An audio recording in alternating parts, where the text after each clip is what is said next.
اور ابھی آپ کو اہم خبر دیں، national command and operation centre NCOC نے کرونا وائرس کے باعث عائد کی گئی پابندیوں میں نرمی کا فیصلہ کرتے ہوئے ہفتے میں 2 دن کاروبار بندش کے فیصلے کو واپس لیتے ہوئے اب صرف 1 روز کاروبار بند کرنے کا اعلان کیا ہے۔ آپ کو بتائیں NCOC کا اہم اجلاس وزیر منصوبہ بندی اور ترقی اسد عمر کی زیر صدارت منعقد ہوا۔ اس اجلاس میں ویکسینیشن کے عمل کے ساتھ ساتھ کووڈ-19 SOPs پر عمل درآمد کا بغور جائزہ بھی لیا گیا۔ آپ کو بتائیں اس اجلاس کے حوالے سے کچھ اہم اپڈیٹ بھی سامنے آئی ہیں، جس کے مطابق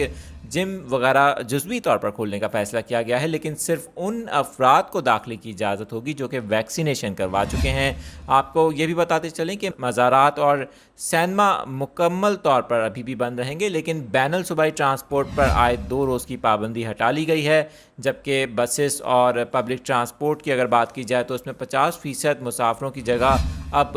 70% مسافروں کو بیٹھنے کی اجازت ہوگی، جبکہ دفاتر میں 50% کے بجائے 100% عملے کے ساتھ کام کرنے کی بھی اجازت دے دی گئی ہے۔ ایک اہم فیصلہ کیا گیا ہے NCOC کی جانب سے۔ پاکستان میں کرونا وائرس کی تیسری لہر میں مسلسل کمی آ رہی ہے، اور جیسے جیسے کیسز کم ہو رہے ہیں ویسے ہی تمام پابندیوں میں نرمی کا اعلان کیا جا رہا ہے۔ اور ایک اہم فیصلہ اب NCOC اجلاس کے بعد سامنے آیا ہے، جس میں اب ہفتے میں 2 دن جو کاروبار بند کرنے کا فیصلہ تھا اس کے مطابق اب صرف